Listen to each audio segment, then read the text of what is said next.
Jason Miller never imagined life would lead him here, a widowed father of four working two jobs, managing diapers, school pickups, and nighttime lullabies.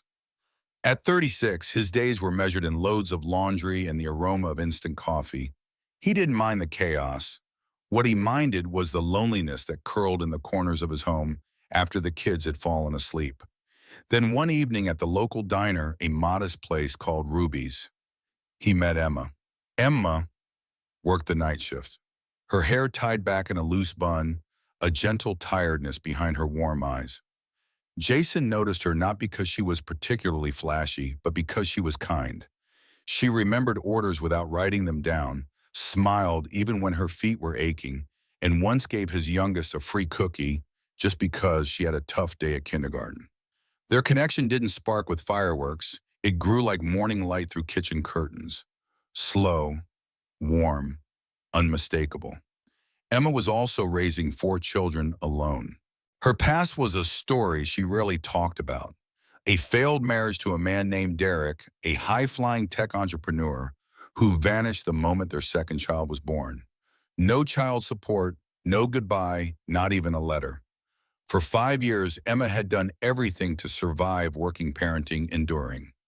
Jason and Emma's worlds collided not with drama, but with mutual understanding. He'd bring her kids home from school when she worked late. She'd help him plan birthday parties. Their houses slowly became one. The chaos doubled, but so did the laughter. They got married quietly in a city hall ceremony. No white dress, no suit, just smiles and teary-eyed children. Their new blended family of 8 became its own little tribe. Months passed. They struggled, but they also built. Jason fixed old furniture for side income. Emma started baking birthday cakes for neighbors. They began to dream again. Then one Thursday afternoon, a letter arrived. It was official looking, stamped with a law firm's seal. Jason opened it in the kitchen while Emma was packing lunches. "Emma Harrison," he read aloud, surprised to see her maiden name. "This is for you." Emma took the envelope and stared at it. Her hands trembled slightly. Inside was a single page from a firm in San Francisco. The letter said Derek, her ex-husband, had passed away. Jason watched as Emma's expression froze. He took the letter from her hands and read on. Derek had made a fortune in cryptocurrency. Unknown to Emma, his startup had exploded in value a year after he left. He never reached out, never sent support. But in his final will, he left everything, millions, to Emma, not their kids. Emma. The next day, a lawyer flew in. Jason and Emma sat across from him in their small living room while the kids played outside. The lawyer explained everything. Derek had no other family. He left his estate to the only woman who ever believed in him. Emma was stunned. "But he abandoned us." The lawyer nodded. "He also followed you online, quietly, saw your Facebook posts, your life, your strength. He never had the courage to make amends, but this was his way." The inheritance totaled nearly $12 million. Jason was speechless. Emma cried. They didn't celebrate. Not right away. The emotions were too complex: grief, confusion, even guilt. Over time, they used the money thoughtfully. They paid off debts, bought a bigger house with room for all 8 of them. Emma opened a small cafe named Second Chances. Jason started a foundation to support single parents. The money changed their lives, but it didn't change them. Jason still cooked breakfast. Emma still tucked every child in at night. The cookie jar at Second Chances still gave out freebies for tough kindergarten days.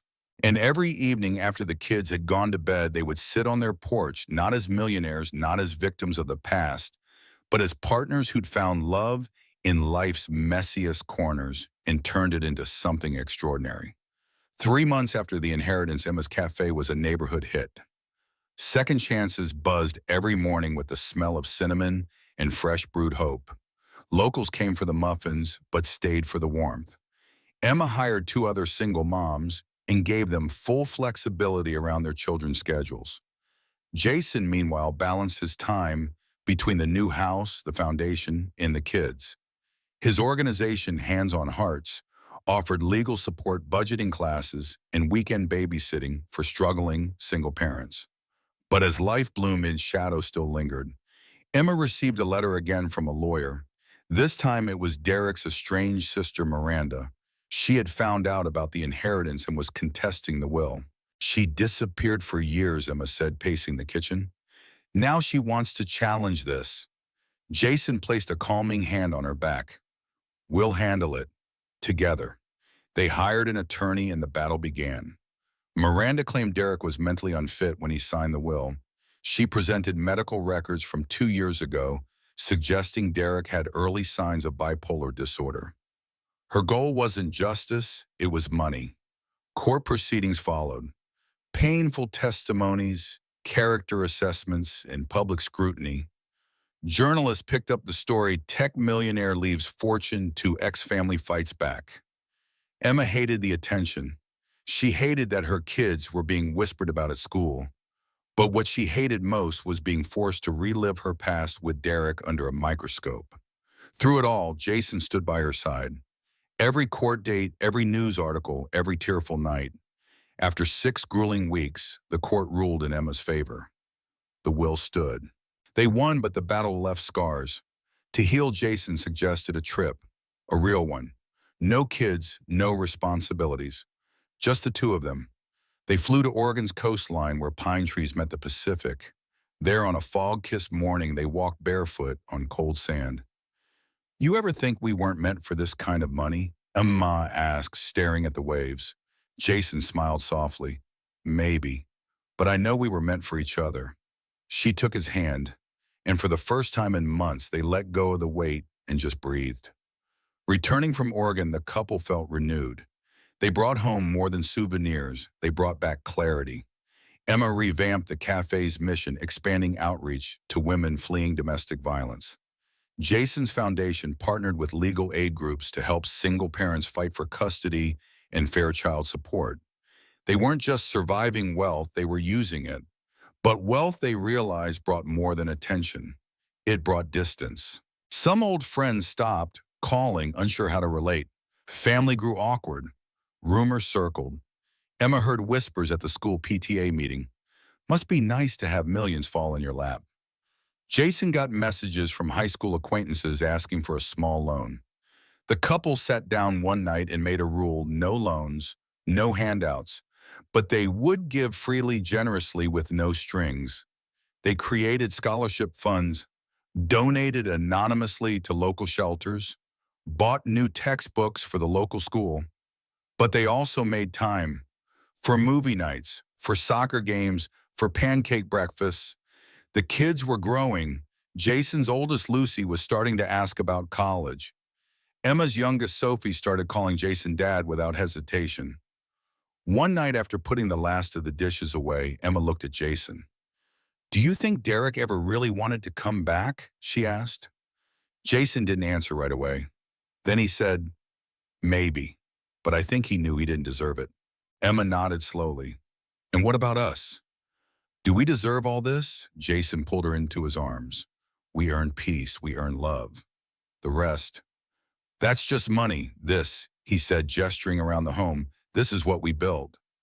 They kissed, and somewhere upstairs a sound of laughter rang out.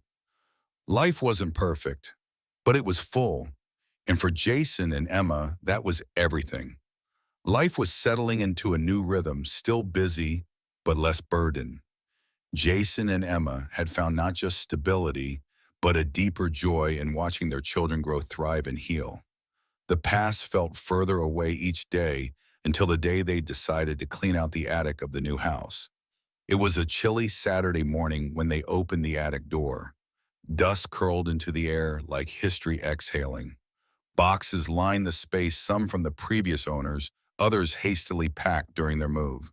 As Emma sorted through old photo albums and toys, Jason pulled down a box marked simply Derek. Emma frowned. I didn't pack anything with that name. They opened the box slowly. Inside were folders, papers, and a small leather-bound notebook. Jason handed it to Emma. She sat down cross-legged on the wooden floor and opened it. The handwriting was unmistakable Derek's. The notebook was filled with unsent letters. Dated, numbered, written in short entries over the course of several years. Emma, the first entry began. You'll probably never read this, and maybe that's for the best, but I need to write to you even if just to feel sane. She read in silence, page after page. Apologies, regrets, updates. He wrote about how he'd watched her life unfold from afar, how he'd seen Jason's name appear on Facebook, how he cried when he saw photos of the children smiling without him. I was a coward. I knew you were better without me, but I couldn't stop loving you. Emma closed the book slowly. Her hands trembled. Jason sat beside her, wrapping an arm around her. You okay? She nodded. He never mailed these. He never tried to come back, but he was watching. All this time, Jason looked at the letters, then at her. Do you hate him? Emma wiped her eyes. No, I feel sorry for him. He built a fortune, but he died alone. These letters were his penance. They decided not to show the children. Not yet. Someday maybe. But they did place the notebook in a safe, not as a keepsake of pain, but as proof that even the most broken people can seek redemption in their own ways. That night, as they lay in bed, Emma whispered, I'm glad he saw what we became. I hope that gave him some peace. Jason kissed her forehead. It gave me peace too, knowing he knew how lucky I am. They slept wrapped in quiet and love, and under the weight of a past finally put to rest. Life moved forward with grace and grounding. The children grew in confidence, each with their own blossoming personalities. Lucy began applying to colleges, her dreams set on becoming a social worker. Jake, Jason's second eldest, took to music, his room constantly filled with the guitar strings and songwriting. Emma's oldest, Mia, volunteered at the cafe, often bringing in friends after school who needed a safe place to hang out. And little Sophie, forever the glue of the family, began writing stories about a magical family of 8. With time, the money stopped being a marvel. It became a tool, a means, not an identity. The real legacy Jason and Emma realized wasn't in the millions, but in the home they built, the healing they nurtured, and the roots they planted together. One evening, after hosting a neighborhood fundraiser for the community center, Emma stood in the backyard watching the children chase fireflies. Jason walked up beside her with 2 mugs of tea. You know, she said softly, for years I thought I was cursed with bad choices. That Derek leaving was a sign I wasn't worthy of love. Jason took her hand. You weren't cursed. You were becoming. And so was I. She looked at him. Do you think they'll remember this? This life, the late-night dance parties in the kitchen, the silly poems, the fights, the quiet forgiveness? Jason nodded. They will, because those are the things that teach them how to live, how to love. Years later, when the children had flown to their own corners of the world, when the cafe had grown into a community anchor, and Jason's foundation was guiding national conversations about single-parent support, Emma found Sophie's old stories in a shoebox. One was titled, The Girl with 2 Homes Who Found One Heart. She read it aloud on the porch while Jason listened. They didn't speak much afterward. They just watched the stars, hand in hand, knowing that the real inheritance they'd passed on was something no lawyer could ever deliver: resilience, love, and a belief that even broken stories can be rewritten beautifully.